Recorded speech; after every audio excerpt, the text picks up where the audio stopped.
Good evening and welcome to the annual meeting of the School District of Manawa. We're going to be starting shortly. In order to introduce the meeting, I'd like to welcome you to this virtual meeting. Attending a virtual meeting may be a new experience for some, so please allow me to take a few moments to review some of the procedures that will allow everyone to participate. When speaking, please state your name, address, and topic before beginning your comments. Some meeting participants are joining by telephone and cannot see the face or name of the speaker as shown on the computer screen. Please mute your phone or computer microphone to prevent feedback and background noise during times when you are not speaking. There is a chat box found in the upper right-hand corner of your screen if you are joining us with a computer. At this time, we ask all our guests joining by computer to enter your name and address. Attendance is being taken at this meeting. All Board of Education votes will be conducted via the rules of this meeting.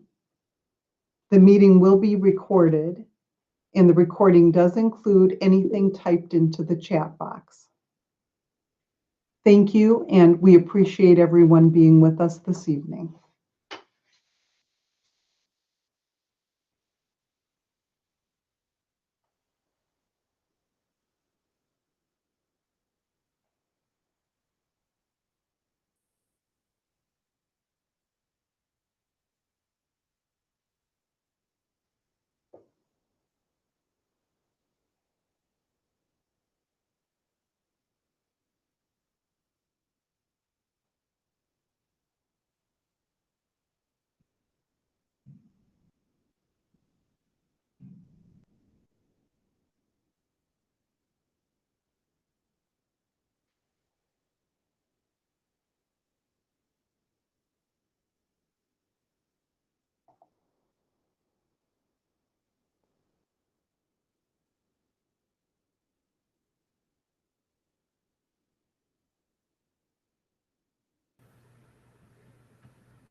All right, proposed ground. It's gonna.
How about now, Dr. Harper? Can you hear us?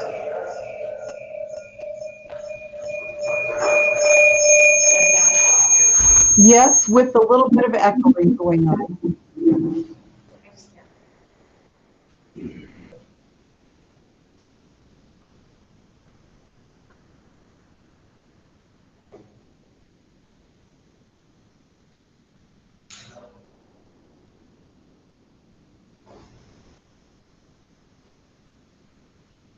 I think we're getting set up, Dr. Harper.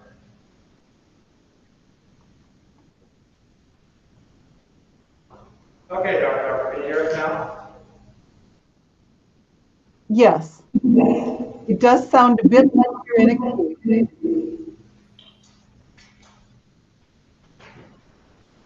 We are ready for your annual report, Dr. Harper.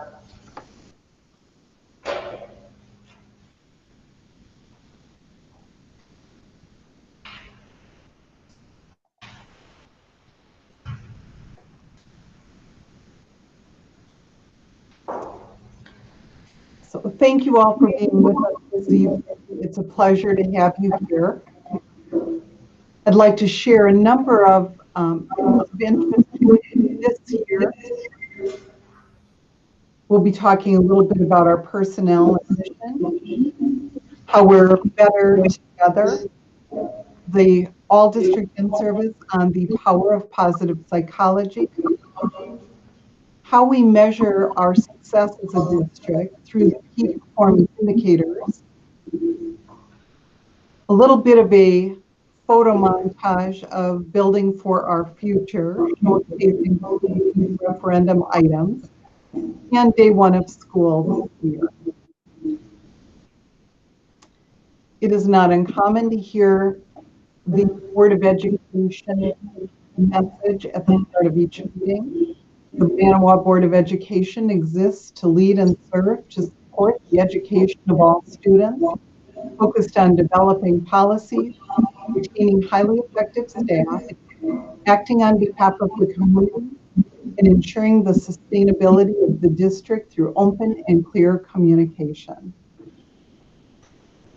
Similarly, the administrative team also has before its mission as the executive team to innovate, establish processes, and collaboratively problem solve to ensure academic, behavioral, and social emotional improvement for all students.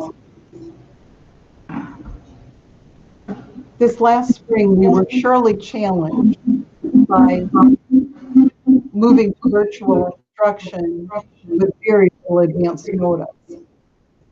But one of the things we did find was that as a district, we were better together. On the right-hand side of your screen, you see a montage that was put together. This was a message that was sent to all of our students. Each one of us took a photo with one small component of that message. It was one of the many ways that we had fun connecting with our students. There were also some amazing success stories. One of them was the bus food delivery service and school supply delivery service. You see a picture on the left of Mrs. Zeitz helping to load supplies into the bus. And on the right-hand side, you see a sample of some of the many thank you notes that were received from our students.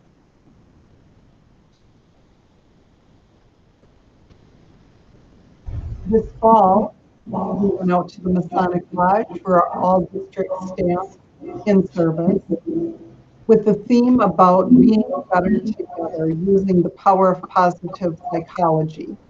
Superintendent Aaron Sadoff presented a very engaging session for all of us. You'll notice we were all masked and sitting 6 feet apart, which for people who enjoy human contact, it was a very challenging time. He did get us engaged with one another. In the end, we had a game of rock, paper, scissors that had people up and moving around and engaging with their colleagues.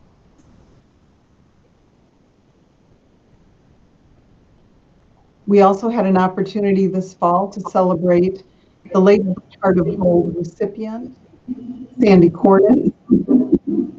You will note that she is in the kitchenette area of the agriculture shop.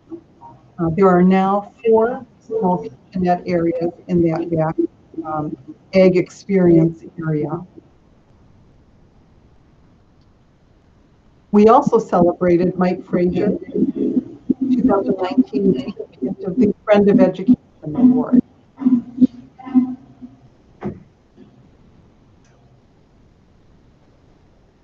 Key performance indicators are the measure of success of the school district, broken into 4 categories as you see in front of you: engagement and satisfaction, operation efficiencies, safe and orderly environment, and learning.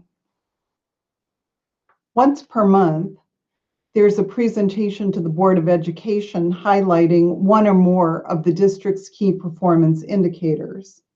In this way, over the course of a school year, the board and the community see the various measures that we use to indicate the district's success and our growth trajectory.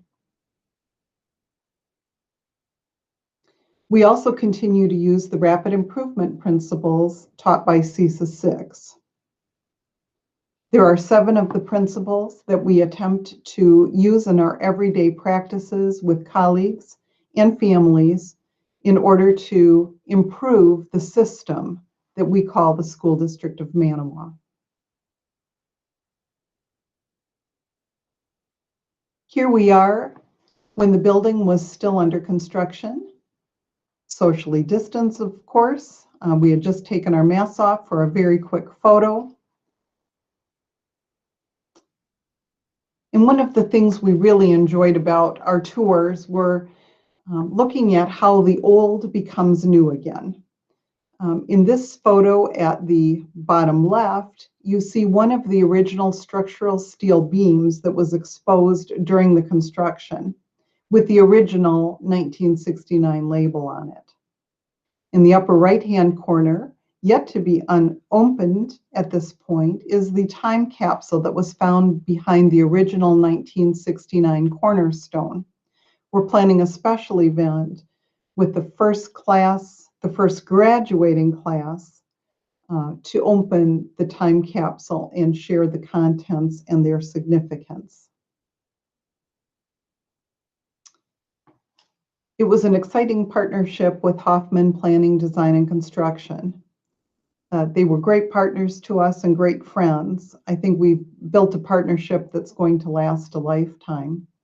We attained substantial completion of our projects on September 15th.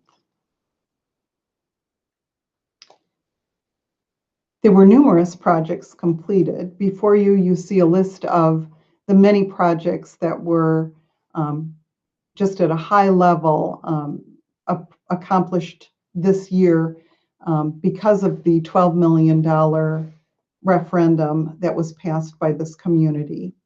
We're incredibly thankful for your generosity. We had our first looks.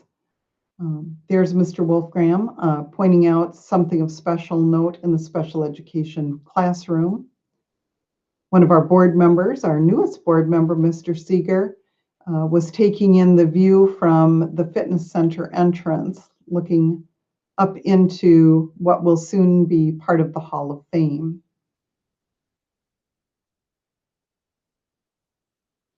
Here's a look at the main entrance, the old on the left, and the new secure entrance on the right-hand side. That was taken on the first morning of school.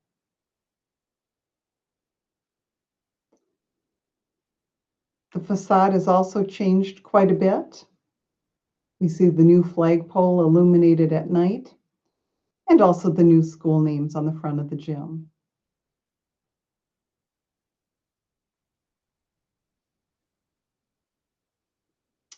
Here's an exterior view of the fitness center.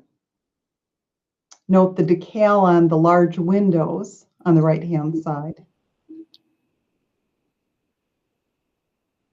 As you come into the fitness center entrance, looking up and to your right, thank you to the Manawa Athletic Booster Club for this generous gift. One of the many pieces that will be showcased in the Hall of Fame.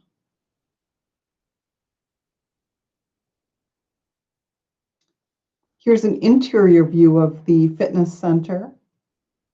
When you first step into the room, looking to your left, you see all the new cardio equipment.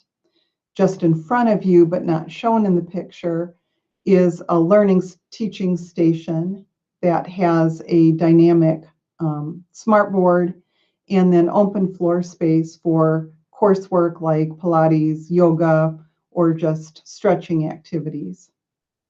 To your right, you see the weightlifting equipment in various stations.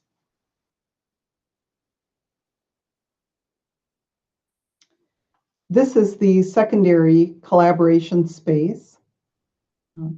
Two former classrooms were opened up to create this new inviting learning space. We hope to add more casual furniture as time goes by. Of note in this photo, on the left-hand side, just behind the ladder, is what we call lovingly the fishbowl room. It's a completely glassed-in room for a smaller group of students to get together to collaborate on a project. You'll also note on the right-hand side of the photo, sliding doors. These doors enable teachers and students to have quick and easy access into the collaboration space. But the full glass window also gives the teacher the ability to supervise students working in both spaces.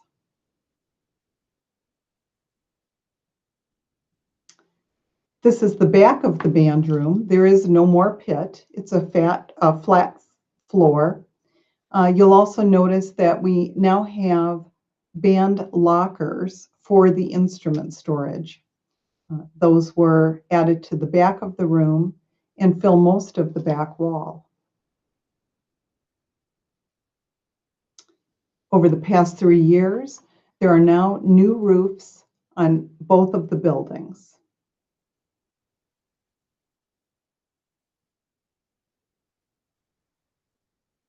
Here at the elementary school, we replaced all of the carpeting. Here you see a couple of examples in the house as well as in a classroom.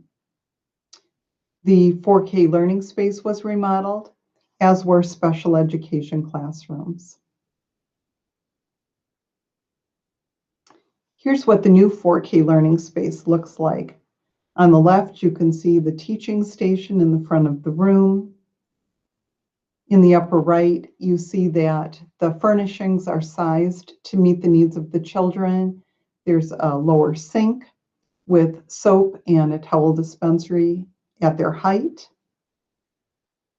In the lower center, also a bathroom sized for the age of the children. That's inside the classroom, so children never need to leave the classroom to meet their personal needs. And then the picture in the center on the right is a view of a very sizable storage closet for all of the different toys, activities, and hands-on learning resources that are common for a 4K classroom.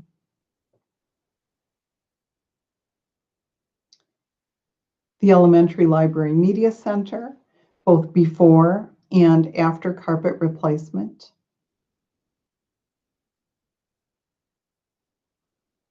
And we also have the 1-year operational referendum. The former elementary building was demolished, and we see now that there is a nice 26-stall parking lot with a green space.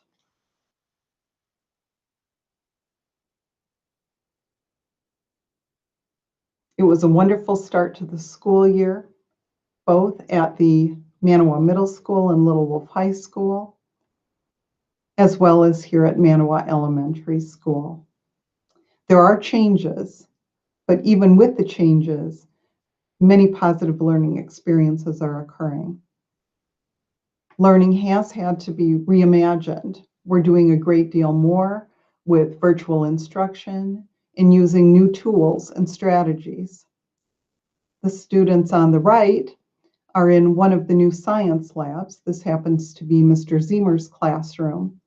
You'll see that he has a fully outfitted laboratory, complete with epoxy tables that are movable so that students can work in various groupings as they study. Social emotional learning continues to be a focus for the district. This visual shows the importance of our mindset, being optimistic, persevering, and continuing to grow in all that we do. And I will be out with you momentarily to see if you have any questions for me.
We have entertained a motion to.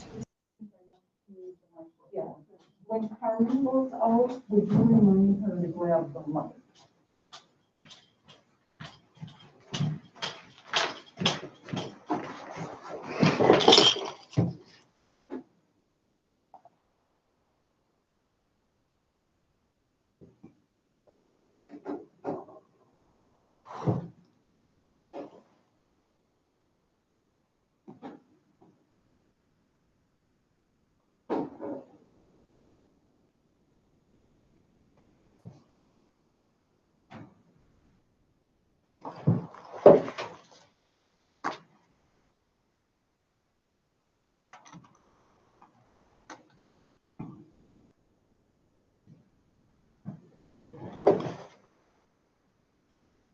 I can't hear anything.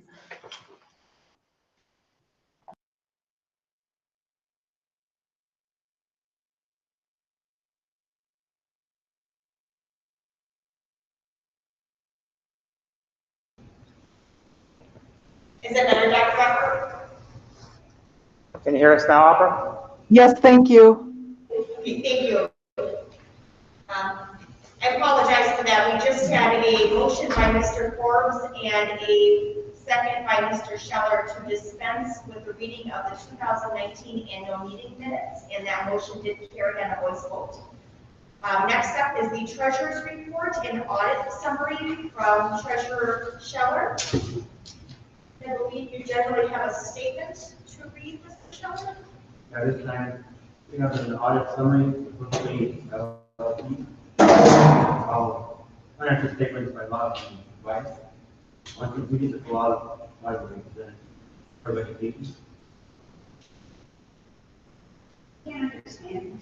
Could you speak up? Please, all right, Manawha School District is undergoing an audit right now with Quickly LLP, and all financial statements are provided to them by law. When it is completed, it'll back to the full board. All right, thank you, Mr. Scheller. Presentation of the budget, Mrs. O'Brien.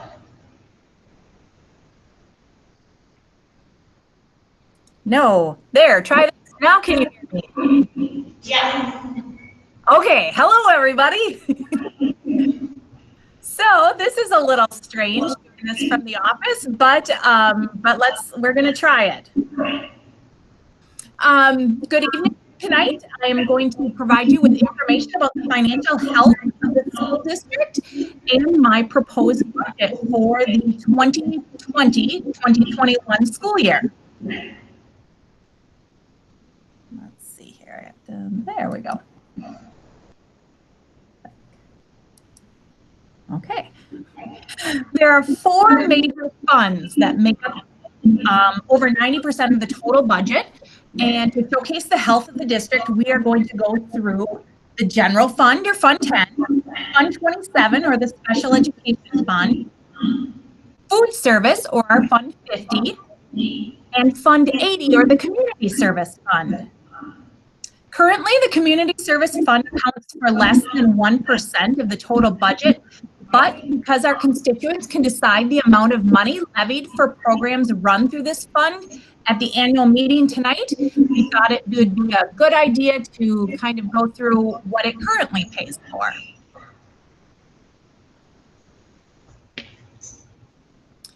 So with the general fund accounts for over 80% of the total budget. So this is our fund where most of our revenue and expenses are run through. Last year, we budgeted a little over $8.65 million in revenue and expenses. So you can see the budget there in these orange bars. So the orange revenue and expenditures there. Revenues were slightly higher than we expected, and expenses were lower than we expected. Let's see, I lost my place here. When the pandemic hit last March, many companies shut down and some of our orders went unfulfilled. So it wasn't that we didn't have the expenditures, it was just that we were unable to get items in due to the pandemic. We had far fewer expenditures. This year, our expected revenue and expenses are a little under $8.65 million, which are these gray bars, represented by these gray bars there. Moving on. So some revenue changes in Fund 10, just some things that kind of, that are, I would consider noteworthy. We only decreased our FTE enrollment by 12 actual students. But because of a larger population year falling off of our 3-year average, we ended up decreasing our FTE enrollment by 19. So we have 19 fewer students that are counted for revenue this year than last year. We also have 8 fewer students that are open enrolled into the district. And the allowable revenue limit that is determined by the state formula decreased as well. Our per pupil categorical aid remained the same, but because we have fewer students, there was a decrease for in this revenue for 2020-21. Let's see here. The low revenue ceiling increased by $300 per student and allowed the district to levy an additional $206,000. The portion of the revenue limit that the state pays increased slightly. So it's called our state equalization aid, and it increased up to, by $126,990. Overall, the total revenues for 2020-21 decreased slightly by a little over $50,000. As far as expenditure changes worth note in Fund 10, again, enrollment decreased by 12 students, but that also means that we have the expenditures for 12 less students. So there are fewer students that we're teaching by 12. And just as we had 8 fewer students coming into the district, we have 9 fewer students that are open enrolling out of the district. These trends follow declining enrollment that is experienced by the majority of school districts across the state. So this is not anything new, unexpected, or something that we didn't expect, I guess. Surprisingly, there are 6 fewer students participating in the private school voucher program. Last year, we had 11 students that claimed vouchers, and this year there are only 5 students. Up to 35 students could claim vouchers if they qualified for the program through the School District of Manawa. If this happened, you would see a very large increase to taxes to pay for this program. Staff numbers decreased by 8, although one position that was eliminated was a part-time position. So when, 8 actual people were affected, but it's only 7.49 positions. The remaining staff, though, received salary and wage increases, except for administrators. The debt payment increased for the 2020-2021 school year, but that number will come back down in subsequent years. So our referenda projects were $869,716 last year, and our debt payment for this year is $981,462. This looks like a fairly big jump, and it is, but next year's payment will be $809,234. So it goes up for 1 year and then it will come back down. And actually, it won't be that high again for the rest of the 18 years of the loan. When you compare expenditures to last year, it's a bit difficult because of the pandemic. We could talk about whether the expenditures were more or less than what we budgeted. And so the expenditures for this year are $30,000 less than what we budgeted for last year. But if you look at what we actually spent last year, expenditures are $195,000 more than we actually spent last year. It's not a real great comparison, but I would put it in there because that's what we're used to doing with the annual meeting, is looking at the comparison from last year to this year. The next fund we'll look at is the Fund 27, or our Special Education Fund. And this fund accounts for about 10% of our total budget. Fund 27 is subsidized, by the General Fund, or Fund 10. So if you look at the orange color bar is what it costs to run our special education department. And from 2019-20 to this year, it has increased slightly, just by a little less than $30,000. The last 2 bars here, the 2 gray brownish bars, are what the state and federal government pay towards these costs.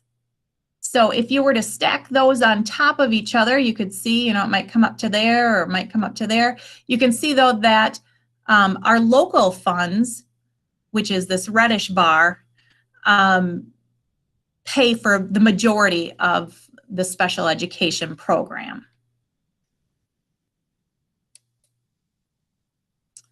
Next is our Fund 50, or it's our food service fund.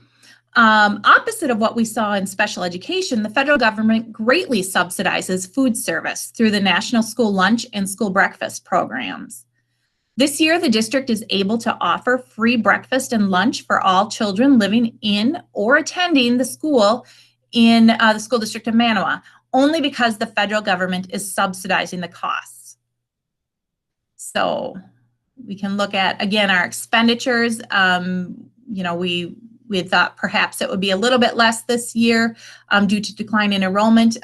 This was an estimate of the local revenue that would come in for lunches, but that was before we found out that the government was going to continue their programming to provide free lunch and breakfast for all students. Fund 80 is our community fund. This is levied outside of the revenue limit by the taxpayers of the district. So funds are collected and spent on programs for residents of the district that are not part of the regular instruction programs for students. So our Fund 80 currently operates middle school sports and the Senior Tax Exchange Program, or we also call it our STEP program for senior citizens. You can see last year we levied $30,000. And this year, I am proposing that we levy $25,000 for these 2 programs. The constituents have historically levied around $40,000 for these programs, but due to the pandemic, non-essential guests are not being allowed into our buildings. Therefore, this will decrease the number of STEP volunteers able to participate in the program.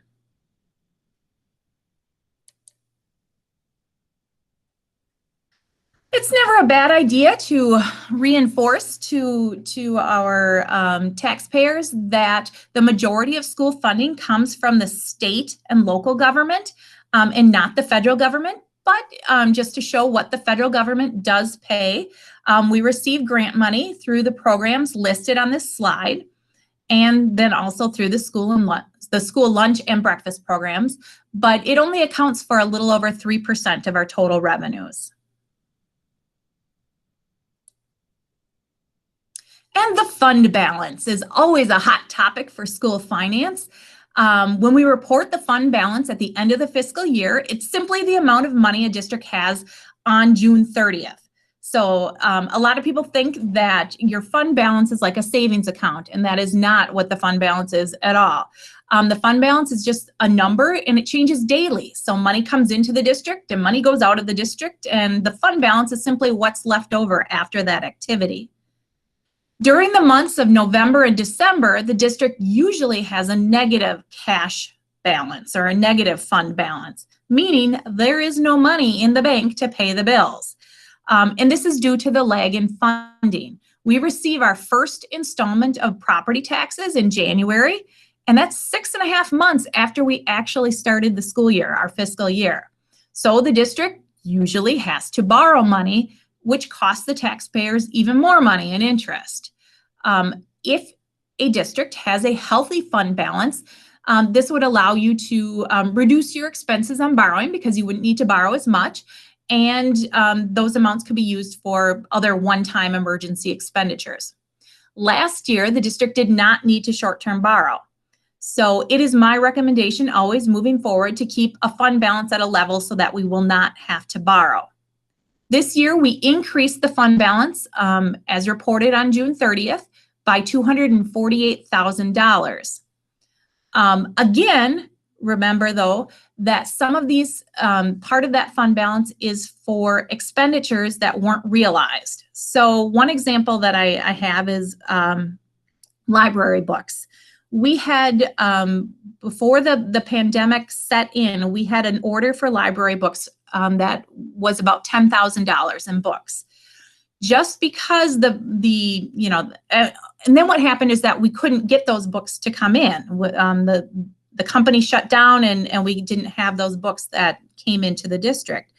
It doesn't mean that we don't still need those books. We do still need those books. And now we're going to get those books this year and pay for them out of this year's budget. So the fund balance, yes, it increased. Yes, we did have some lower costs, but a lot of our expenditures are simply pushed onto this year instead of having them at the spring of last year. On June 30th, a lot of times we measure our fund balance by percent of expenditures. It was 26.8% of expenditures, and our board policy requires that it be at about 18, or that it be at 18% or higher. The MOD rating. Another number that points to the health of the district is the MOD rating, or the experience modification rate. This is a number that indicates how safe our working environment is. So a 1 means that your company is as safe as expected. And you can see from the chart that Manawa has had a MOD rating of less than 1 for the past 3 years, which means that we are safer than most other school districts. This past year, though, we had one claim that drove our rating over 1. And had that not happened, our MOD rating would be at 0.78.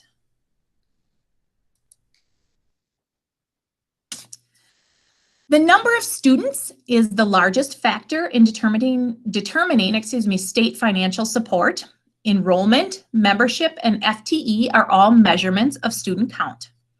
Enrollment is how many students in seats we have on the third Friday in September. So enrollment is this orange line here, and on the third Friday of September, we had 599 students in seats. Membership is how many students are in our district. So this includes the students that open and roll out of our district and go to other districts. We actually get to count those students, and we receive aid on those students. We in turn then pay the attending district, or the district where that student attends, a portion of the aid that we receive. So this top kind of reddish line, brownish line, I'm not sure, is our membership. And for this school year, our membership count, is 677. You can see the trend that we have declining enrollment, and as I had mentioned before, we have had declining enrollment for several years in a row, and is actually a epidemic across the state, and it has been most substantial in rural areas. The FTEs, which is this gray kind of middle line here, is the number that is used in the revenue limit formula. So, and it includes the membership, so all of the students that are in the district, plus the amount of summer school attendance that we had, and then it subtracts off any non-resident students. It also gives kind of a fraction of a student. So students attending our early childhood program, they only count as a 0.5 FTE. And students in the 4K, 4-year-old kindergarten program, count as a 0.6 FTE. So it's almost like a weighted type of measurement of students. The FTE for 2021, which would be right there, was at 671 students.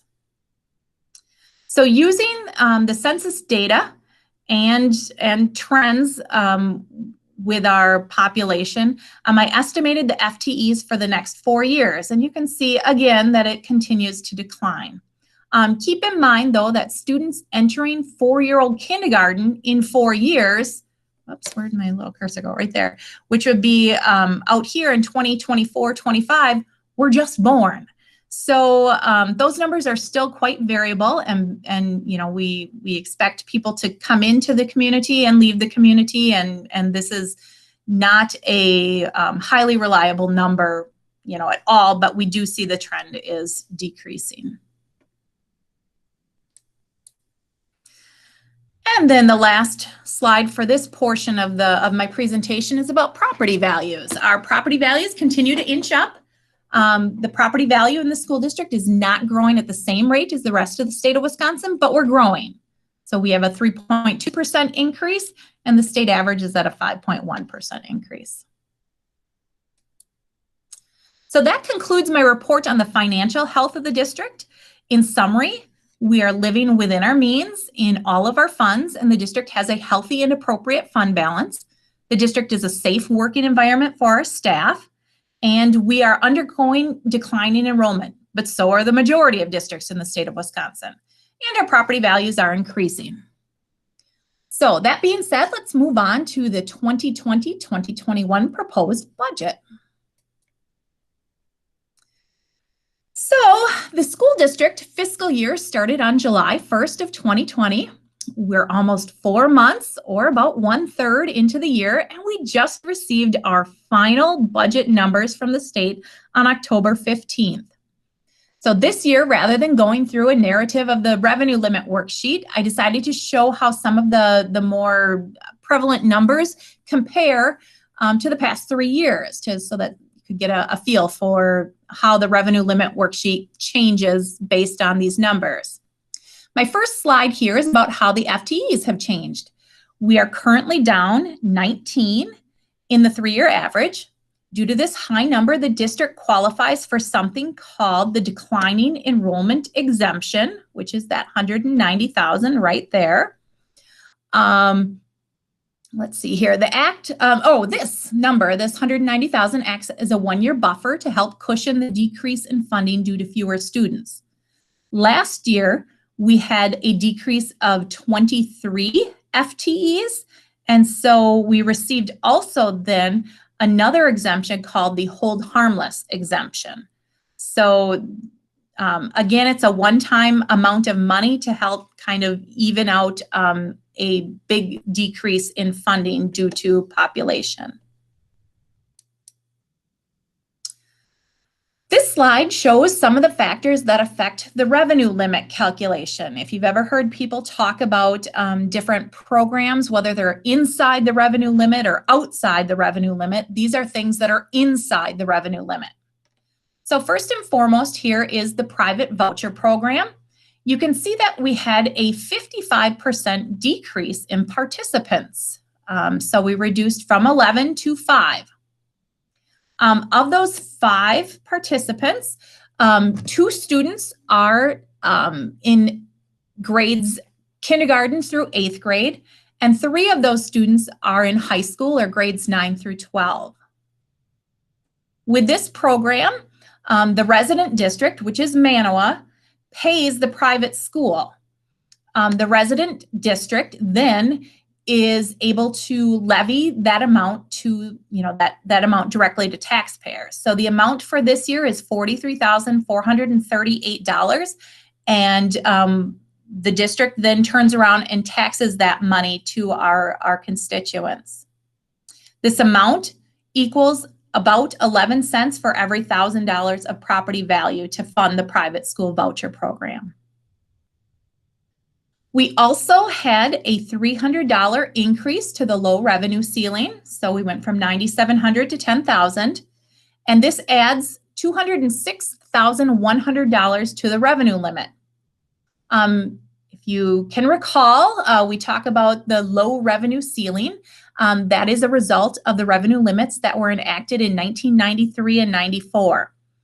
That act limited how much districts could raise property taxes based on their spending in 1993. So this situation resulted in the fact that low spending districts could never catch up to districts that were higher spending districts prior to 1993.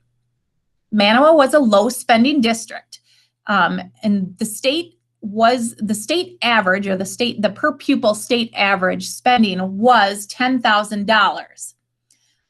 So they allowed, the state then allowed that low spending districts could increase to move up to that level of local funding.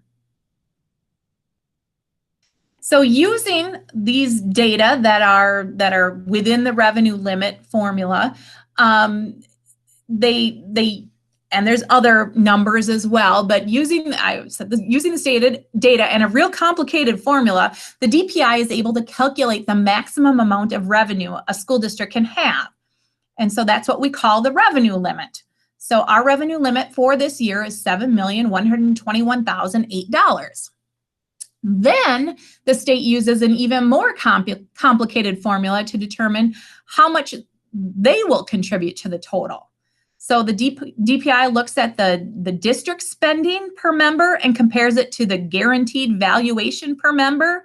There's something called primary and secondary and tertiary aid, and it all shakes through, and essentially you get this number here, and that's the number that we get on October 15th, which tells us what our state equalization aid is going to be. So this year it increased to $4,460,673. When you subtract those two numbers, you get what's left over. The leftover is what we're able to it's the amount that the district can levy to its property owners. So it's the local level of contribution to the revenue limit. In order to maximize this number, this state aid number, the district needs to spend as close to the revenue limit as it can. So this number, if you spend more, you tend to get more. If you spend less, you tend to get less. Little bit contradictory to how general budgeting works.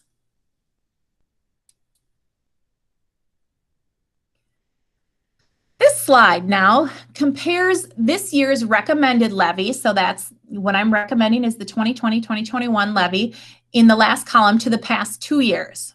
So you can see how the revenue, or the local limit, allowable tax levy limit, I guess, has decreased to $2,660,335, but our debt payment has gone up So that is our new debt payment. I'd like to kind of show the comparison to the energy efficient programs that we used about 2 years ago. Our last energy efficiency program, we taxed $870,000 for these programs. Last year, our referendum debt payment was $869,000, so really close to that. And this year, again, our debt payment is higher, but it will come back down to around $800,000 next year, $809,000 next year.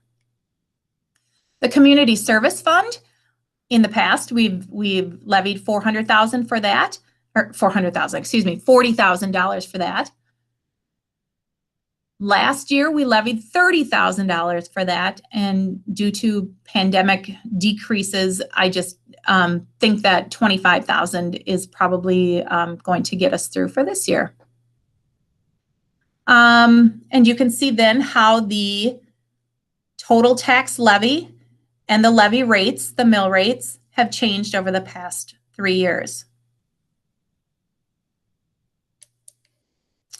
So, for the 2020-2021 proposed budget, I'm recommending that the district levy the allowable limit of $2,660,335 and the entire referendum debt payment of $981,462 and $25,000 for the Community Service Fund.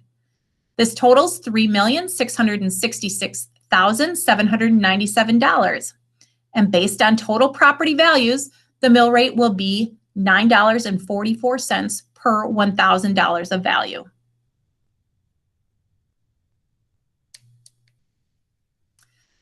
Finally, I would like to close with my thoughts on school district budgeting.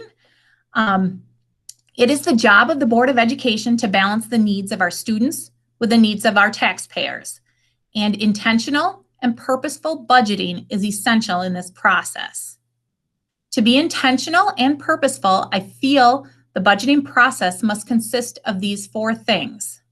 First, perpetual planning. We rarely in the school make rash decisions and are very careful in how we use the taxpayers' money. As soon as this budget is passed, we will start looking at staff and program changes for next year. So we are constantly thinking ahead and planning for the future. Second, mindful spending. We utilize zero-based budgeting so that each year we are making the best choices in spending tax dollars. We do not spend unless it has been planned for, because there is no extra pot of money lying around this building. Third, we consistently track and report our spending. Each person in charge of a budget receives a report weekly to ensure that they are staying within their limits. The board receives a monthly report to know that their budget is being followed. And last, we have a constant focus on our goal of student success. Every decision made is done with the best intentions for our students and our community. Success looks different for each person, and this makes our job more difficult than most. Our job isn't to make, to be a for-profit company and make lots of money for this district. Our job is to have successful students. So as a public institution, it's our responsibility to consider all our customers and provide the resources so that each one has the opportunity to realize their strengths. Thank you for your time and attention for this presentation tonight. I'm going to turn off my microphone here and come on out to the comments and see if there are any questions. Let's see here. Oops, I need to do this. Oops, here first.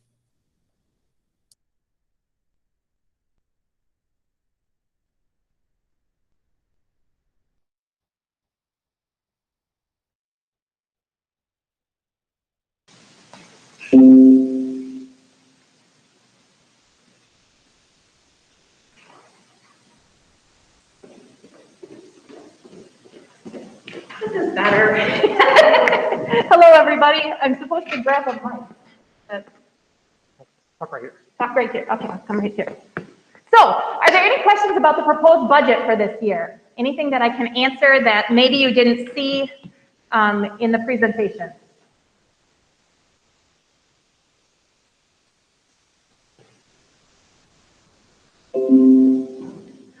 Well, thank you very much. We'll move on. Conclude the hearing on the budget portion. All right, at this time, we will move into the annual resolution. As a reminder, during the annual meeting, the electorate present at the meeting decides on the government, which we've already done. We've chosen to vote by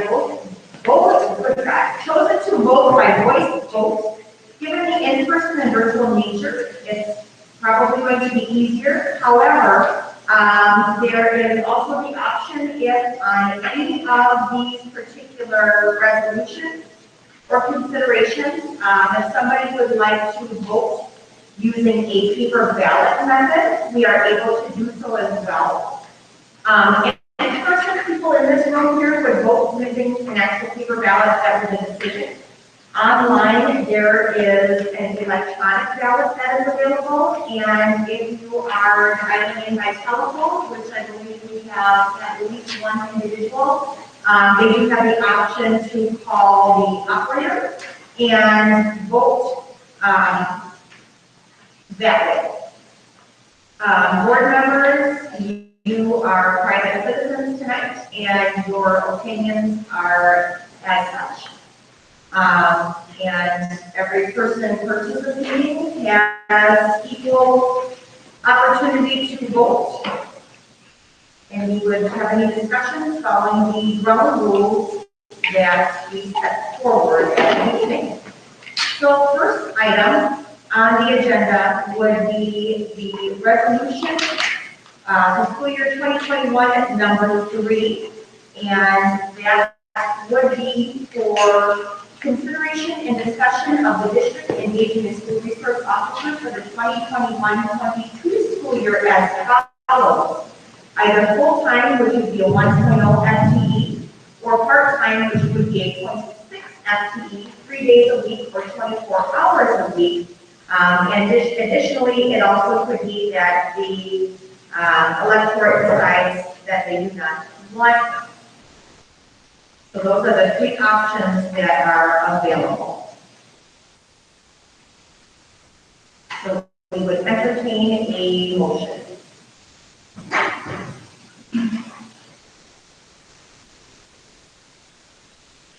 And that also includes anyone online may make that motion as well. You would just simply need to unmute yourself. If you are calling in by telephone, it would be *6. Yes. Okay, I was under the assumption that we were coming here to discuss it, not vote on it first. It would be discussion and vote. So what do you discuss something first before you vote? Generally, in the Robert's Rules of Order, you're going to make a motion, and somebody is going to second it, at which time we have discussion. Oh, okay, we're not vote, okay. Sorry, misunderstood.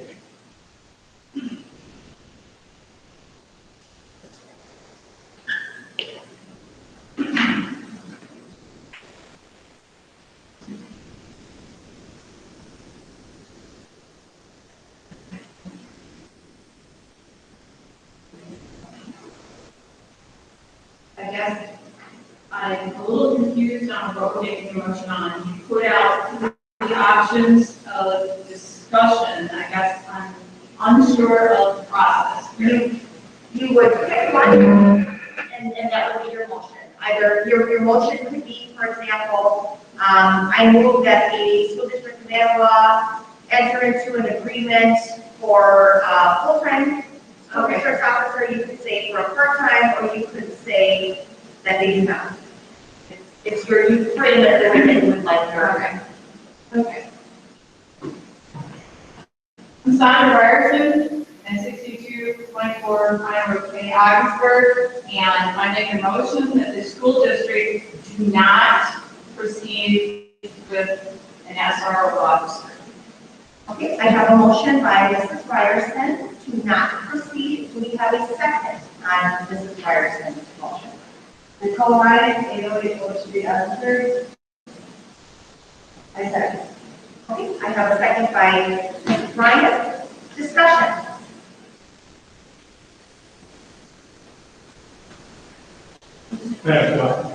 Yes, you most definitely can ask. Who do you want? Okay, this is Sandra. My reason behind this, first is I don't want my property taxes going up any more than they already are. Okay.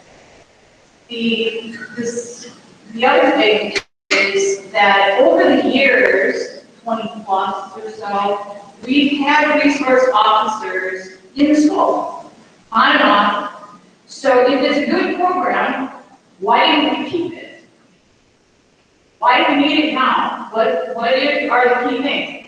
My understanding was that there was a survey that was sent out about this, and I've never seen any type of information come back as to what do the property owners, the constituents within the Manawha School District want. Again, if it's a good program, why didn't we keep it? If it wasn't, what's going to be different now?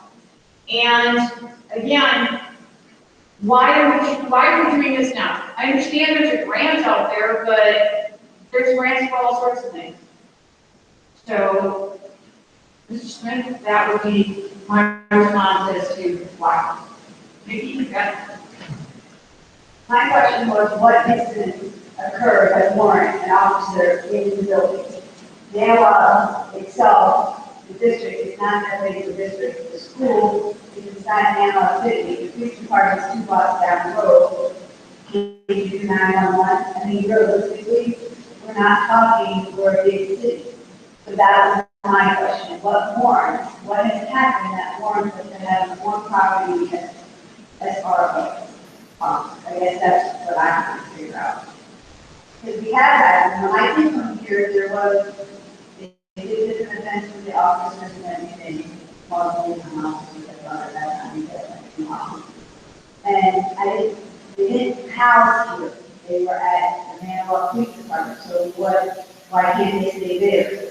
Like that's what I'm asking. Why is our taxpayers money going up when we're, I just don't understand what has happened that once. For instance, like, is there a lot of fighting going on? And the kids aren't even in school right now, so there's one reason not to have one right now. I know this is for next year. Is there a lot of graffiti happening? What is going on that warrants a police officer on the ground? So I can maybe speak to the survey results. We did review them at least 2 board meetings. Recently, there was a board meeting at which we reviewed them. When polled, looking at all residents in total, 43% felt that the school should explore it. 32% felt no, and 25% indicated that they needed more information. Among staff, 29% said yes, 45% said no, and 26% needed more information. For parents who are not staff members, 56% felt that it was a yes, 22% no, and 22% needed more information. And lastly, non-parents, non-staff members, 38% felt it was needed, 35% felt it was not, and 27% felt that they needed to have more information. When asked if it would be, would you support the district scheme for a school resource officer to fund aid? 39% of all residents said yes, with 51% of parents saying yes, and 33% of all residents said no, with 25% of parents saying no. Asked about staffing, 31% of all residents felt part-time was appropriate, 28% said full-time, and 21% would like more information. That is why, as a board, we felt that it would be appropriate to have it at the annual meeting when the electorate gets to vote on it. Number one, because it would be funded through Fund 80, that is the only time that we can fund through Fund 80 is at the annual meeting. And the only way for the board to have enacted a school resource officer without an annual meeting and without utilizing Fund 80 would have been through staff and program changes, and we didn't wish to cut any programs for a school resource officer. So we felt to be most democratic, it would be appropriate to have this conversation at this meeting. As far as the types of calls, I would probably defer to Mr. Wolfram. You maybe would be able to give a good idea, and Ms. Brower as well, of the types of interactions in which the school would have need for the police. That's an invitation to speak at this time. Last year, I don't have the exact documents in front of me, I think I'm going to forward Mr. Osgood. Majority of them were doing vaping in the schools. You know, we had issues with that. We have had history. I thought you said vacant. Vaping. Okay, yeah, thank you. So those were the majority of the calls. So we need to pay $63,000 to have an officer on campus to tell kids don't vape in school? I'm not here to necessarily make that. I can tell you the types of calls that we've had. We rarely have fighting. We have had drug use in the schools in the past. We have had vaping type incidences. So those things have been present, and we work in coordination with the local law enforcement. And I think very well. We have a good relationship with the police force, and the chief department has done an admirable job. And I felt it was a good working relationship. And I'm sure you're going to get for. Not really, I think I was in the principal position last year. I can just say it's the things that I know, that we had a couple, incidences where a few people didn't want to come safe in the school. So we that they did call for those, and this year we haven't had any, but I think we don't know, they may or may not. Obviously, due to COVID, in March of last year, we did not, until the start of the beginning of this year, there weren't any calls. We didn't have kids and the numbers, obviously. Okay. Thank you. Just to share, a comment was entered into the chat box from Mike Frazier. Mike Frazier is on the city council, and Mike states the city of Manawa is willing to work with the school district on this issue, which we are aware of. It's just a matter of the electorate has to make a decision on whether or not they want to move forward with it. Can I speak on behalf of the city? On myself, yes. I want to speak on behalf of the city, answer questions. This is John Smith, by the way, answer Depot Street in Maryland, there. There are a lot of calls that come up to the school, no matter how you keep track of them. There's a lot of calls that come up to the school. There's sexual in nature, there's some bullying in nature, also what Principal Wolfram has mentioned. The purpose of the liaison school resource officer is not just to enforce what's happening in the school, it's to build relationships with the students to prevent other things from happening. There's things that happen at home. We've all seen, due to the COVID and the kids being at home, depression, drug use, suicide, everything's on the rise. This school liaison resource officer also gives an opportunity to build relationships where maybe the students would feel comfortable coming to that person. I realize in the past we do not have always the best resource officer.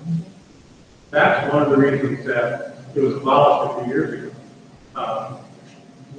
I believe Director Seeger mentioned in your October 5th meeting that while he was in school, he was a full-time resource officer, and he thought they did a very good job. And again, there was building of the relationship.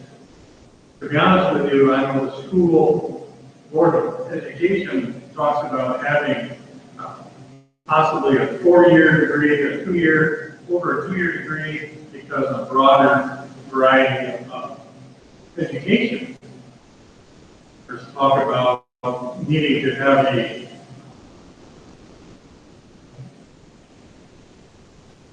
I don't think therapist, but that's not the word I'm looking for. Not a counselor, but For clarification, John, the Board of Education voted to accept a candidate that had a 2-year associate's degree. I know. So that is where it's at. So a that- social worker. that's- You have discussed the social In the worker. past, yes. Yes. You don't have money for social. That's where those, the job descriptions of a law enforcement officer and a social worker can be. I'm not saying a school should have a social worker, but a social worker should be hired to be a social worker. So a resource officer should be, perform the duties when needed. But I think we all know when we try to push that, our officers aren't out there to catch everybody. We're out there to build relationships on the street in case something does happen. And I think that's really the main reason. You need to have a resource officer in the school. It should be full-time. There are things going on. And if you can hear about them ahead of time, homecoming, we were made aware that maybe something was going to happen. We had an officer up here quite a bit of that night, and they made us stop. That was pretty severe in what we would think of as activities happening on school property or anywhere in our city for that matter. You need to have somebody who, number one, to build that relationship. Number two, that can properly investigate it. Our school staff isn't trained in investigation. So I understand, and I think that in a meeting at City Hall roughly a year ago, Mrs. O'Brien spoke of like $1.63 for $100,000 to have this resource officer. Not that big of an increase on your taxes to have the safety of your kids, and I think the reason it came up right when it did, probably close to 3 years ago, was because of the school shootings, and it's not happening in just big cities. It is happening. And that truly, we look at it and we probably think that it won't happen here. But I think there's a lot of people I didn't think would happen in the town or any of the other school districts. I'm all for the fees and the students having a relationship. I was just thinking, what more did it, why now? That was my case, why all of that. It's been being discussed for almost as long as Chief Foreman's been in the city. So 3 years between the city and the board. Mrs.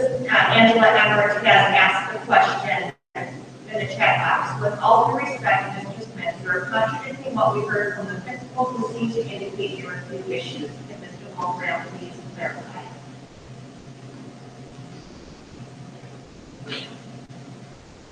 I'm not going to say that the schools are a perfect situation where we don't rely on law enforcement in the city to be able to support us when called upon.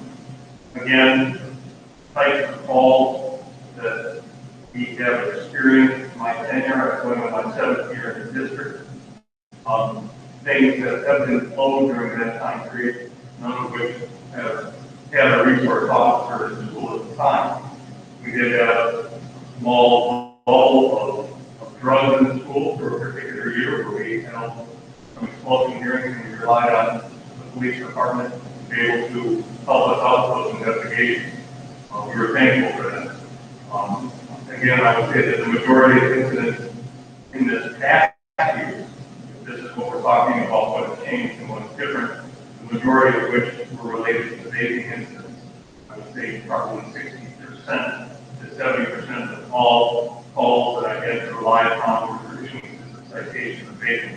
That was an epidemic that was not only in general, but certainly in the cross-cut of our society at the time. With students being in school right now, I have had issues with those. I have no doubt that the masking ordinance probably prohibits vaping on a little bit more easily basis. But things change. Kids do have problems. School district officials do have challenges when it comes to dealing with things that are out of our control in the community, or socioeconomic challenges, or poverty issues, or drugs, those types of things. again, I feel as though we've got a good working relationship with Chief Gorman and the police department in my tenure, and it's been very cooperative. I'm thankful for the support that we have had. I hope that clarifies a little bit. Mrs. Emerson, does that answer your question? If you'd like to either unmute yourself and speak, or if you want to answer in the chat box.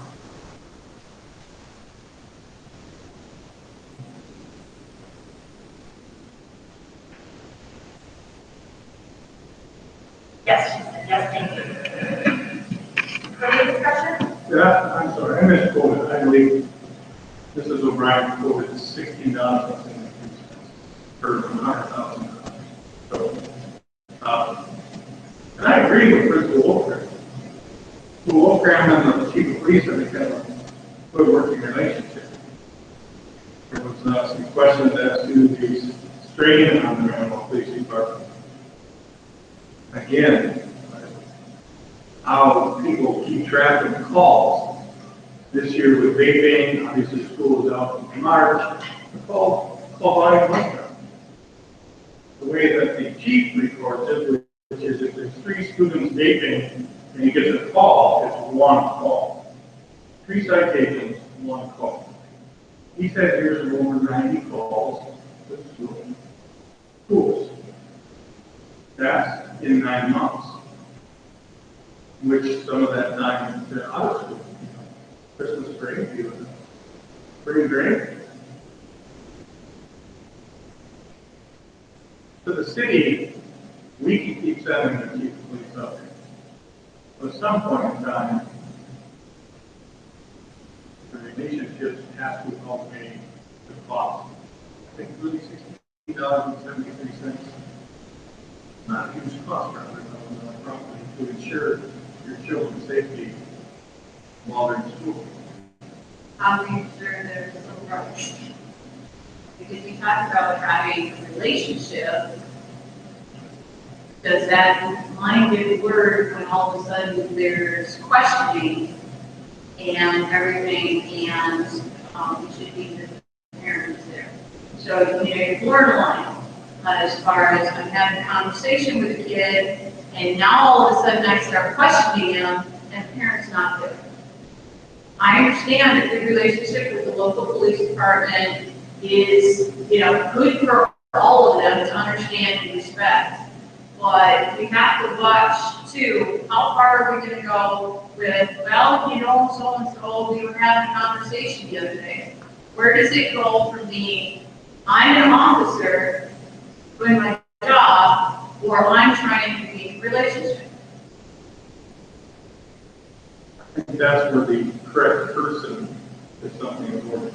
Education, as discussed, makes a big difference. I think also Dr. Upper, in that October 5th virtual meeting, he referred to some special training for the resource officer, that there's different guidelines for a school resource officer to follow. You can't guarantee that teacher or parent, whoever, a police officer, is not going to step over that line. I mean, it's something that I think you have to weigh the value of it versus the risk. I mean, education and training is a huge part of any record, whether it's a resource officer, administration, or school district teachers. Good people be good people. Bad people are going to be bad no matter what position. And just as a point of order, Mrs. Flynn, who is our note taker for the evening, asked, please state your name prior to speaking. We are currently dealing with audio only, and it's alternative I'm speaking with audio only. And that's a particular thing in the meeting, as well as those. Further discussion.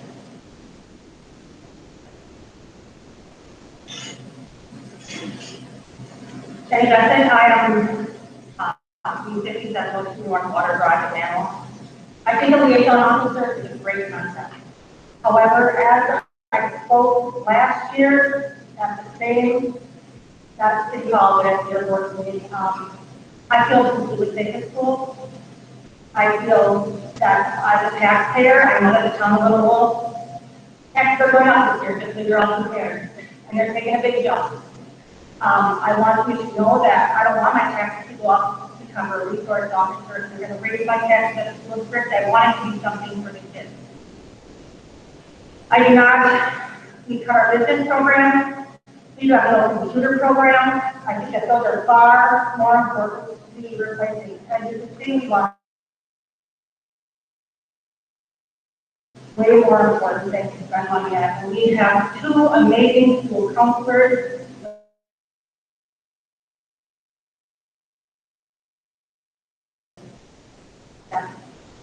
I am definitely, at this point, I'm not for school resource. So my name is Angela Worship Sandberg. I also be with her because Sandra over here looked up a lot of test results and you are below 50% in all our schools, the district of Manuel, statewide. Reading that, and reading and math. Those are two essential things everybody needs to be a purposeful person in society, to be able to read and write is everything. I don't care what job you hold. And I'd rather money goes towards something, that's said, towards something for the kids, as opposed to just a resource officer. So I do agree with her on that. My name is Pat Baldwin. Question, if there's parameters, I'm saying it for it, but if there's parameters this year, what happens? And if there isn't, then does that mean if there's a cut, or a budget cut, is that going to affect teachers and their programs that would be cut, or is for So there is no grant. When Chief Foreman first came to Manoa, I actually went in and I don't recall, I think it was maybe board treasurer at the time, and I went down there with him and I spoke with him, and he looked into the grant. And at one point in time, Manoa didn't have it, it's called the COPS grant. And we did operate, can you hear me okay? No, not really. Very wrong. At one time, Manoa did have the COPS grant. And several years ago, probably, how long has she been here? How long? Okay, when Chief first came, he looked into it, and he tried to see if we could get a COPS grant again, and we can't. And I suspect that's because of the past Manoa had one, and then when Manoa cut the program, it went away. And I don't think that they allow you to do it again once you can, from what I can tell, and I don't know 100% on that. Funding for this would be independent of the general fund. So it would be funded by Fund 8, which is the community fund. And that's what houses the STEP program right now and middle school sports. So this would be added on to that program. So it would not go away if funding were to go down in the general fund next year. It would be completely separate from our general staff and program. John Smith, the COPS grant is still there. Unfortunately, we're a small community. COPS grant typically, we did have it, we ran out of it, school and the city dissolved, however, we're the resource officer. Typically what's happening in Milwaukee is getting, the bigger metropolitan areas are getting the COPS grant. That's kind of where that, Mr. Bassett, I'm glad you're going to stay here. I went to school here, I graduated here, you know that, I felt safe here all my years here. We didn't have a resource officer when I was here. However, things have changed, and obviously we did. But the one thing right now, we have to discuss that today a little bit, one of my council people and I. Right now, you want to call the city police for everything. Who pays for the city police? The city taxpayers. The townships don't pay anything for our city police. So what would happen if we're just something bad happened up here? I don't know. And we're on a domestic call. You're going to call the sheriff. And I believe that Sheriff Wills was at a meeting that we had here about 2 years ago. right after he was elected sheriff. And if he has 3 deputies on, he could take up to 40 minutes instead of get a deputy, depending where they're at to go. That's something you need to take into consideration. If we're in the middle of something, we've had a few deaths the past couple of years, or this past year in the city. Those, an officer's not going to leave that investigation until everything's taken care of. If you come up here or whatever, you're going to have to call county. And to be honest, I can see all sides of it. I really can. I'm a taxpayer. I don't want to tax people out. We're in the middle of a pandemic. My income has been cut by about 80% this year. So do I want to see it go up? No, I don't. Do I want to see anything happen here that at the end of the year I go, well, that $16.73 would have been really cheap. I don't want to see that either. So as a taxpayer, I can see both sides of it. And $16.73 times 5 for me, well, $90 basically $85. It's pretty cheap compared to something happening to anybody's child or grandchild that's going to school here. Mark, how's that for you?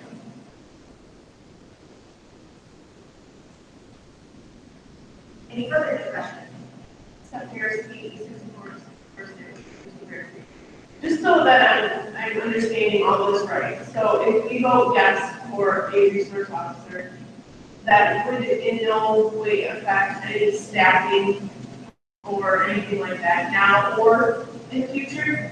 Correct, because it's Fund 8, so it would be the same as if we voted to increase the funding for middle school sports, or if we voted to increase the funding for the STEP program. That is completely and entirely separate from our general fund, so that does not impact our staffing program. Very good. So there's this, I think what Steph is wondering is basically she's saying that if funding decreases, you're not guaranteeing that role for a teacher and keep a resource.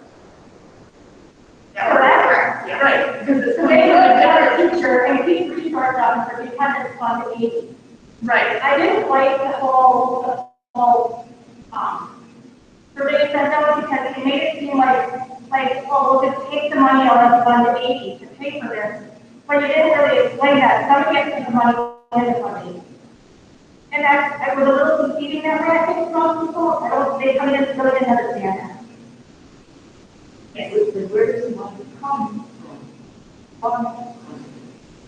You, as a taxpayer, it comes from all of us. So Mrs. O'Brien kind of went through it in her budget overview, and in your packet tonight, it kind of explains the different funds. And so we have Fund 10, which is the general fund, and that's where all of our regular educational expenses come from. It includes administration, maintenance, utilities. Fund 21 is a fund that has gifts for donations from like the PTO or individuals or businesses. Fund 27 funds special education. If Fund 27 doesn't have enough money, we have to transfer from Fund 10 to Fund 27 to catch that up. Fund 38 is non-referendum debt. Fund 39 is referendum debt. Fund 46 is a long-term capital improvement plan. The district put that into place a couple years ago, so we can look at maybe repairs long-term like roofs or boilers, expensive things. We have Fund 50, which is our food service. And then we have Fund 60 and 70, which we don't really talk about a lot, but then we have Fund 80. And Fund 80 is specifically called Community Services Fund. And it is specifically for programs that would bridge the community and the school district. So that's why it's middle school sports, because that's a community program, and our STEP program. And so a school resource officer would become part of that fund and part of that program, but you will be, as a taxpayer, you will be taxed and paid for it.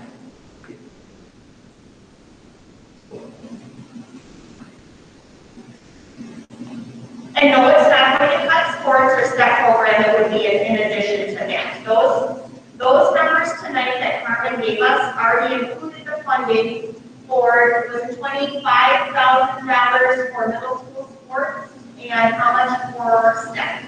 Well, because of the decrease in the STEP volunteer program, I only expect that the STEP program will probably cost us $5,000 or less this year. So just because there's not as many citizens coming into the school. So we are carrying currently a fund balance in Fund 80, so we have an extra $5,000. So the budget is $25,000, which is about how much it costs to run our middle school sports program, plus the $5,000 for the STEP volunteers. If we were to have a resource officer, their entire salary and benefits would, if we chose to do a full-time salary and benefits, would come out of that Fund 80, and that goes directly to the taxpayers. The thing that would have to happen is every year it would have to be reapproved at the annual meeting. So it isn't necessarily a done deal year after year. The taxpayers would have to come in every year and say, yes, we want this program to continue.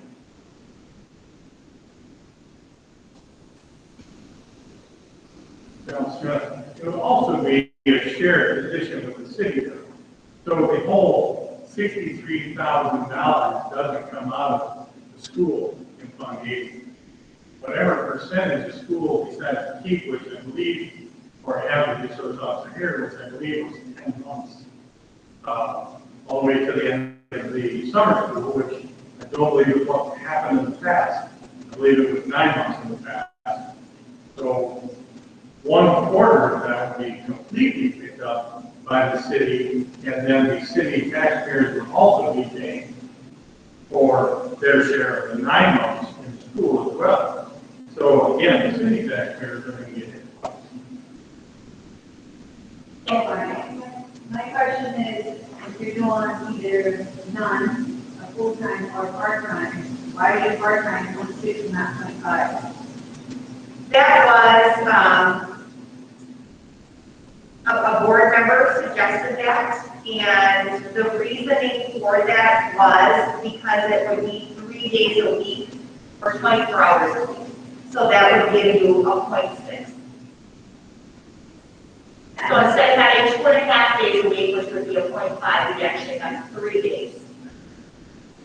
And that would give them a little more time both for extracurricular activities, or maybe to share between the schools if you're working with the elementary kids, for, maybe you come down on a Monday and you work with school safety issues, and then Wednesday and Thursday you're at the high school, or maybe you're, at a volleyball game and a football game, and, it's one of the easier ways of doing it instead of doing an actual 0.5 or a week, 2.5 weeks. Or 3 days, 1 week, 2 days, 3. However, if it would work out, it would just be about 24 hours.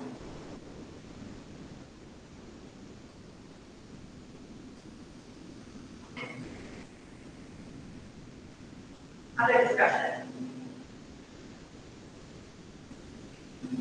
Online members, any questions, discussion? You can unmute yourself. You can type questions into the chat box.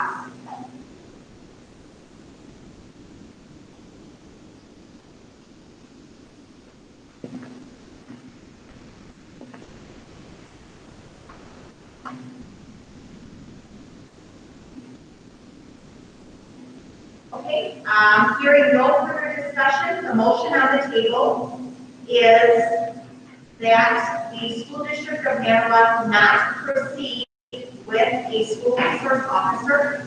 As a reminder for those at home, you are eligible to vote, and we ask you to vote if it is your opinion to do so. You need to mute yourself in order to do that. And we would proceed at this time with a voice vote. Am I going to cause issues, Ryan, if I ask everybody at home to unmute themselves at once?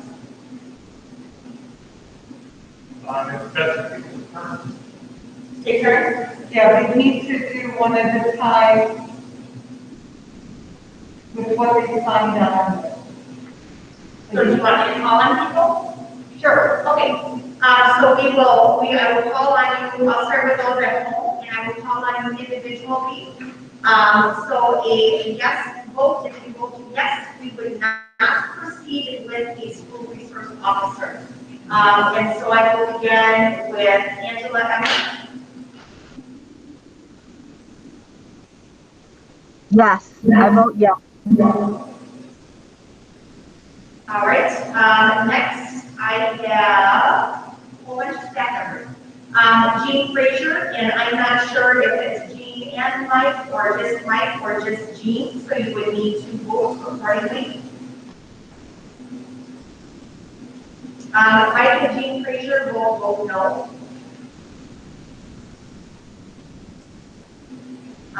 Next I have Jill Schulte.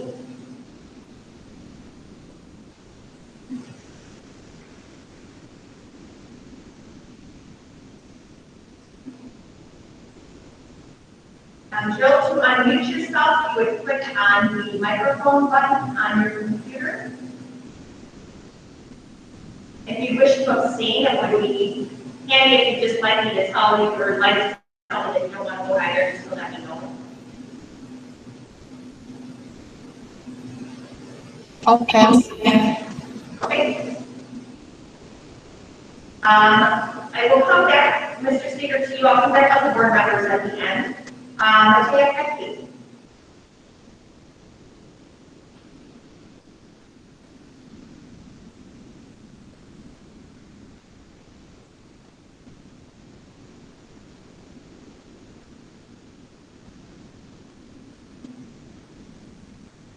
We need to unmute yourself or type in the chat box or use the chat.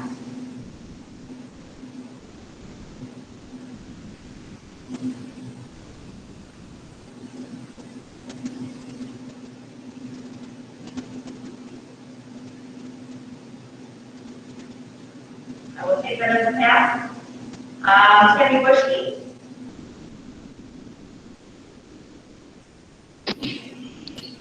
I'm here. I vote no, we do not need an SRO. Okay, so if you do not want an SRO, Pardon? is that correct? No, we do not need an SRO. Thank you for that clarification. Then I have someone that is listed as being unknown.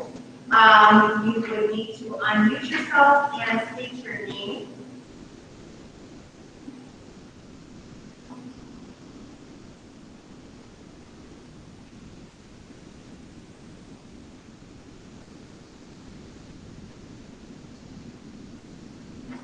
I'm not sure who that is. There we go.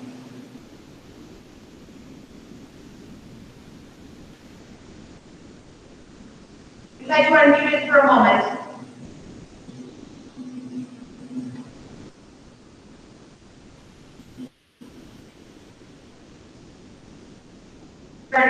Let's go ahead and state your name and whether or not you. Did you just call Mr. Holmes? I did not. I was calling the unknown person that logged into the bottom at the moment.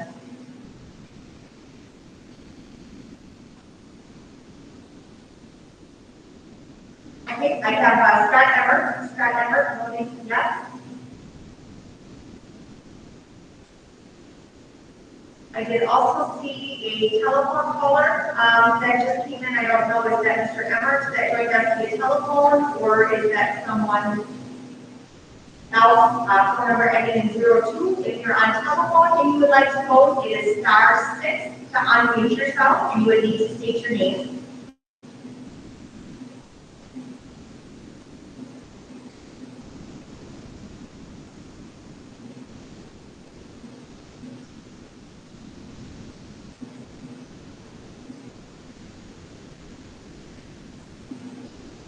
I'm not getting a response there.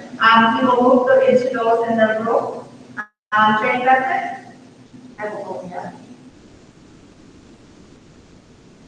All right, Mr. Dahlman? Yes. Beth Dahlman? Yes.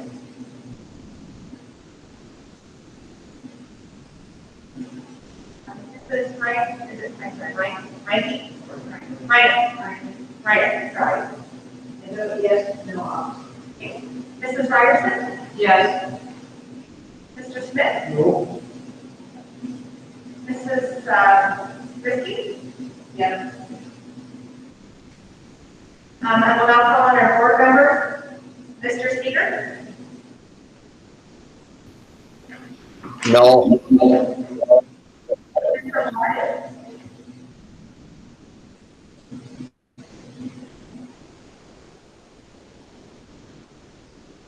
You're unmuted, Mr. Holman. I'm gonna vote yes. Mr. Ford? No. Mr. Scheller? Mrs. Franklin? Mr. Johnson? And it is a yes from Mrs. Johnson as well. Yes votes, I have 1, 2, 3, 4, 5, 6, 7, 8, 9, 10, 11, 12, 13, 14 yes. I have 2, 3, 4, 5 no's, and I have 2 that have abstained. So the school district of Manawa will not proceed into entering into an agreement regarding the school resource officer. Next item up for discussion is the tax levy. For those of you that have a packet, there is an actual resolution there that you can read. And I would need a motion and a second, followed by any discussion.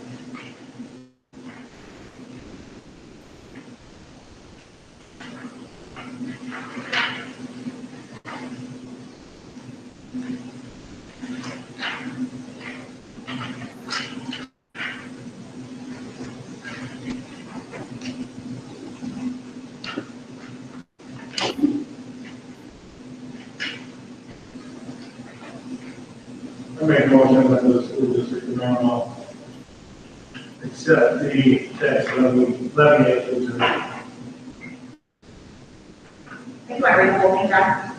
Be it resolved that there shall be a levy upon the taxable property of the school district of Manawa in the sum of $3,660,797 for deferring the operation and maintenance of the public schools for the school year 2020 to 2021.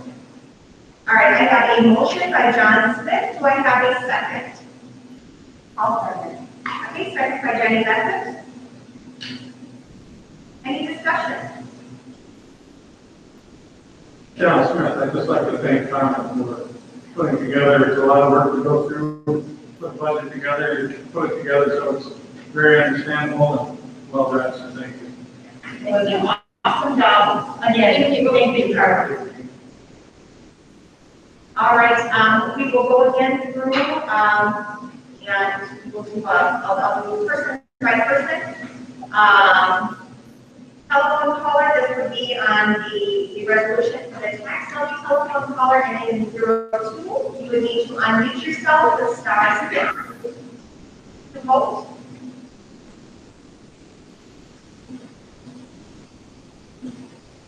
Okay, they left the meeting. Angela Everett.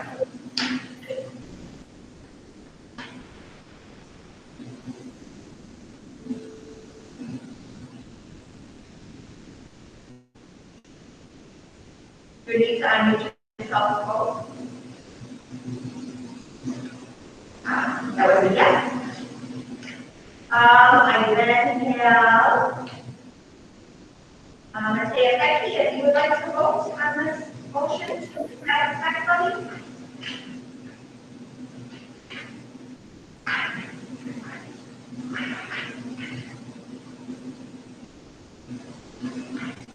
Yes, an abstention there. I do have a yes as well from Scott Emmer. And I think that's all of our community members outside board members that are still online. Mrs. Beckman? Yes. Ms. Risky? Yes. Mr. Dolan? Yes. Mrs. Dolan? Mrs. Bryan? Yes. Mrs. Ryerson? Yes. Mr. Smith?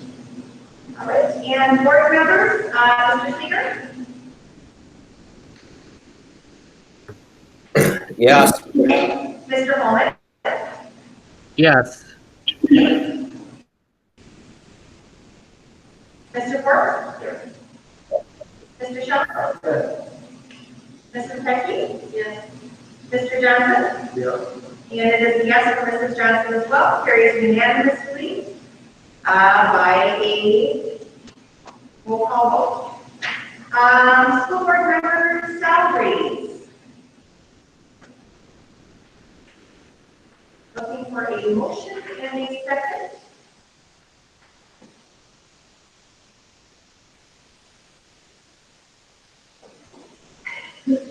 John Smith, be it resolved by the electors of the school district of Manuel, Waupaca County, Wisconsin, the following yearly salaries are adopted for the members of the school board. Then you have to read the what's proposed. President, vice president, clerk, and treasurer, $1,500 per office year. Directors, $1,200 per year.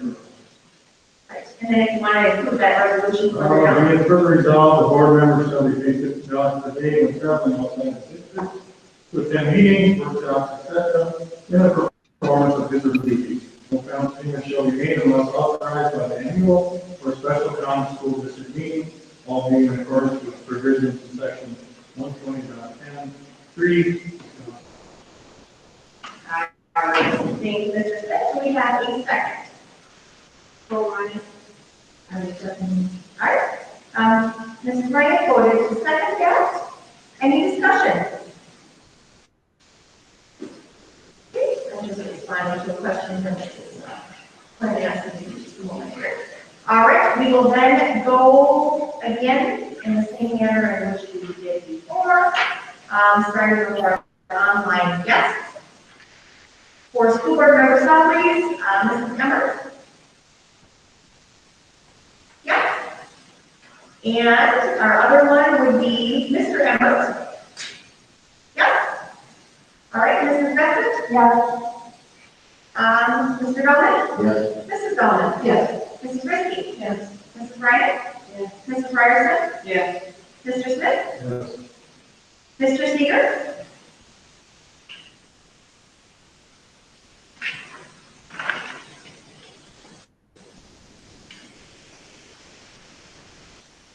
Mr. Seeger? Did you say me? I did. I'm sorry, yes. Mr. Holman? Yes. Mr. Forbes? Yes. Mr. Scheller? Yes. Mrs. Pecky? Yes. Mr. Johnson? Yes. And it is a yes for Mrs. Johnson as well. Motion carries by a roll call vote, and it is unanimous. Resolution number 6, free textbooks. I'll make a motion. And that was Mrs. Beckett. Resolved that the school board of the school district of Animal Waupaca County, Wisconsin shall be and is hereby authorized to furnish free textbooks for use in the school system to establish a penalty for unusual or reasonable wear according to the rules that may be established by such board. We have a motion by Mrs. Beckett. Do I have a second?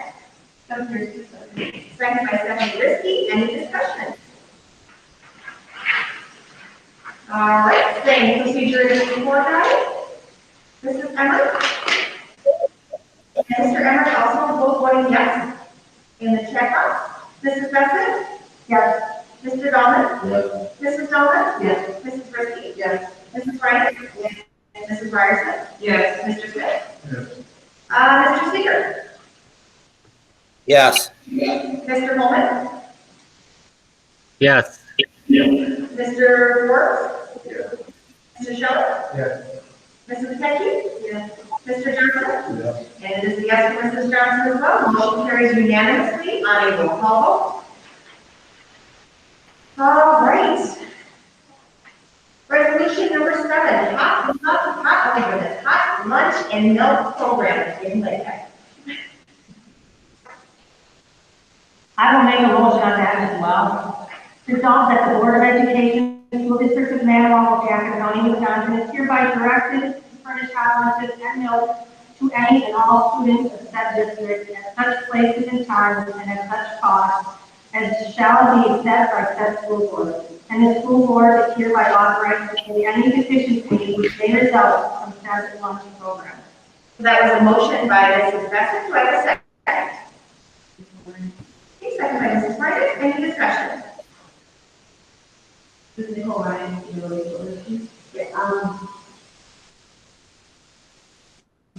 Yes, comment. Yes, Mrs. O'Brien. Did she put the budget that they're picking up the school lunches again, so how does that affect this is my question. Yep, so when that program expires, so first they told us that it's going to last until the money ran out. And now they have said they're going to extend it, but they haven't given a specific time. It's extended through June 30th or until the money runs out. So that's how it's the caveat there. Right, so when the money runs out, then we would resume our normal operating of our lunch and milk program.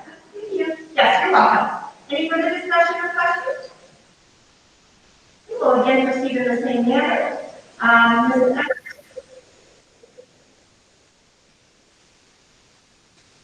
And Mr. Emmert?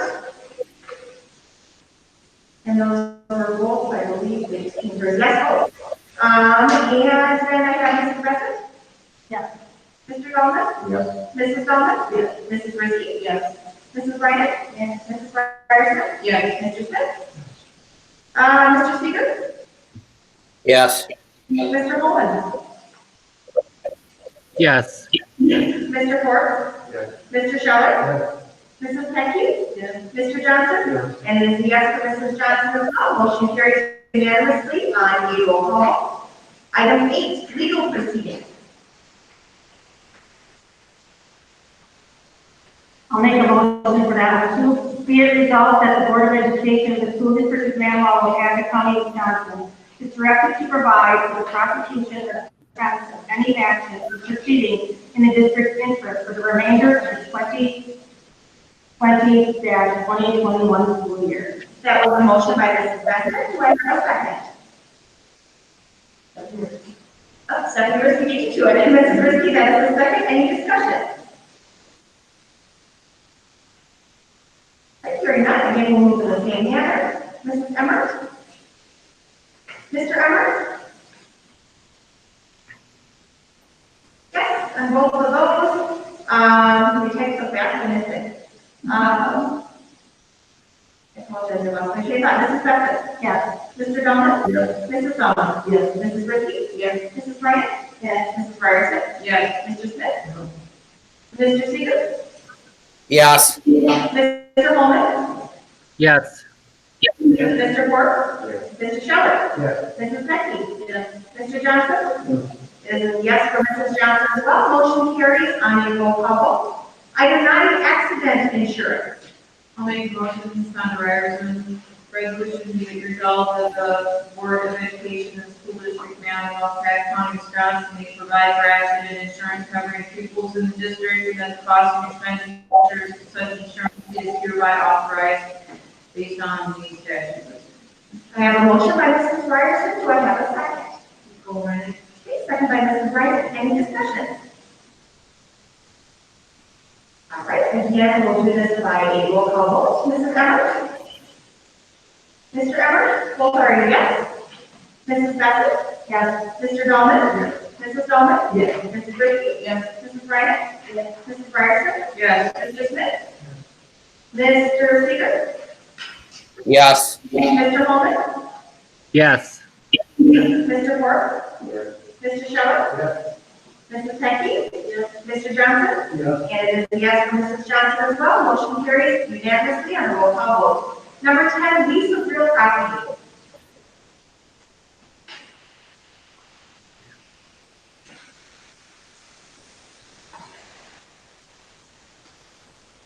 John Smith. Be resolved that the Board of Education of the School District of Manawha, Watauga County, Wisconsin, is hereby authorized to do all things necessary to negotiate a lease agreement on a lease for use of property located at OSM on 3rd Street, Manawha, Wisconsin, by the district pursuant to such terms and conditions as determined to be reasonable and appropriate by the school board. I have a motion by Mr. Smith. Do I have a second? Second by Mrs. Bryant. Any discussion? Hearing none, Mrs. Emmer? And Mr. Emmer? Both are yeses. Mr. Dahlman? Yes. Mrs. Dahlman? Yes. Mrs. Ricky? Yes. Mrs. Reinick? Yes. Mrs. Ryerson? Yes. Mr. Smith? Mr. Speaker? Yes. Mr. Holman? Yes. Mr. Forbes? Yes. Mr. Scheller? Yes. Mrs. Pecky? Yes. Mr. Johnson? Yes. Yes, for Mrs. Johnson as well. Motion carries unanimously by a roll call vote. All right, dates of the 2021 Board of Education meeting.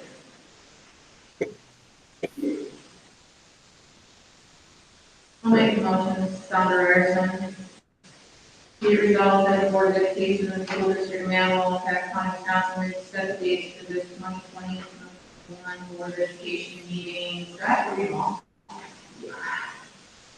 Generally, as presented. Okay, July 27th, 2020, August 17th, 2020, September 21st, 2020, October 19th, 2020, October 26th, 2020, November 16th, 2020, December 21st, 2020, January 18th, 2021, February 22nd, 2021, March 15th, 2021, April 26th, 2021, May 17th, 2021, and June 21st, 2021.